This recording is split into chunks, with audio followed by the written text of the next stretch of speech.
Hi parents, I want to give you a quick introduction to Google Classroom. I know that some of you have used it before and some of you haven't, so I'm going to give you a little kind of a demonstration, a little tour of what it looks like, and hopefully this will help get us started.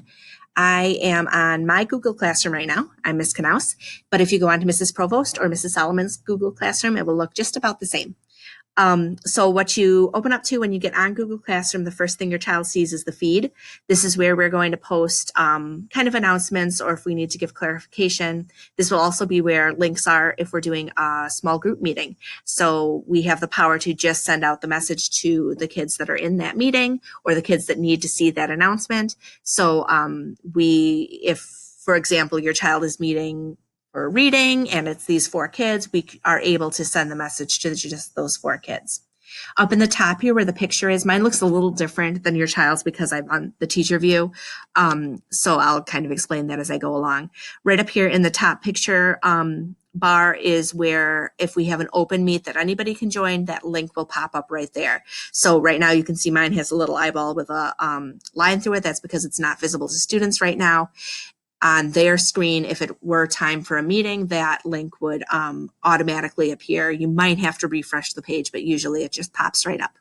We usually open meetings about 5 minutes before they start to give everybody a chance to get in and make sure that their mic is working and their camera is working and they don't need anything. But usually it's not much before 5 minutes before a meeting.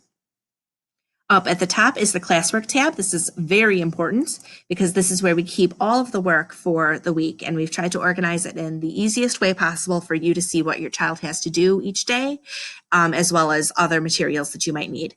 So right up at the top, there's a list of materials. All of my how-to instructional videos are posted up on YouTube. So if you go to this link, you'll be able to see every tutorial that I've made, and hopefully that'll help you get through some of these new things. The link to my virtual classroom is right here. Epic Online Books, Extra Math, and Prodigy are websites that the kids use often, or they might use them independently. So those links are right here at the top as well. Right under that are the assignments for today, and these will change daily. So you can see I've got assignments pending for Monday, even though today's Saturday. These are the ones that are going to go out for Monday, and each one has directions, written directions, and also video directions for the kids in case they're working by themselves at home, and the links that they'll need to be able to go on to do the assignment. So for this one, they're using Flipgrid. There's a video about what they're doing for their assignment today, and the link to get right on Flipgrid. And then these are other assignments that they will be working on throughout the day.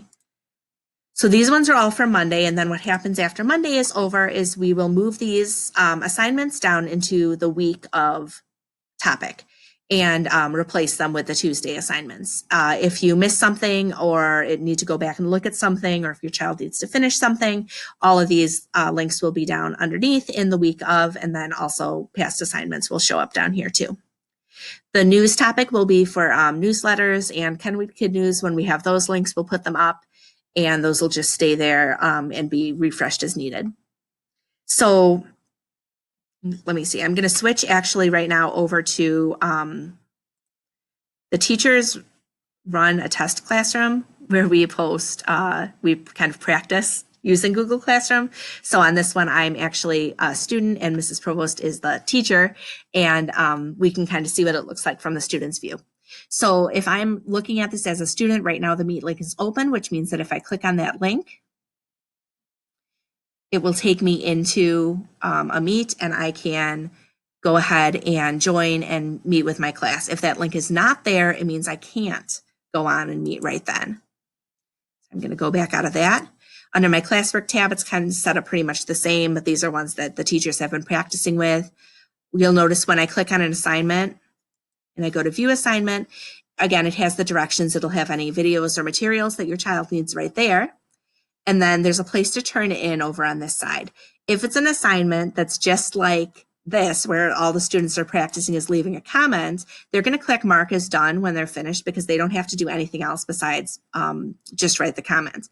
If your child has to turn something in, they'll click the plus sign and be able to upload something from Google Drive or a file or something that they've done in docs or slides. We'll show you how to do that when the time comes. I'm going to go back to my Knaus classroom. The other neat thing that's up at the top of classwork is the Google Calendar.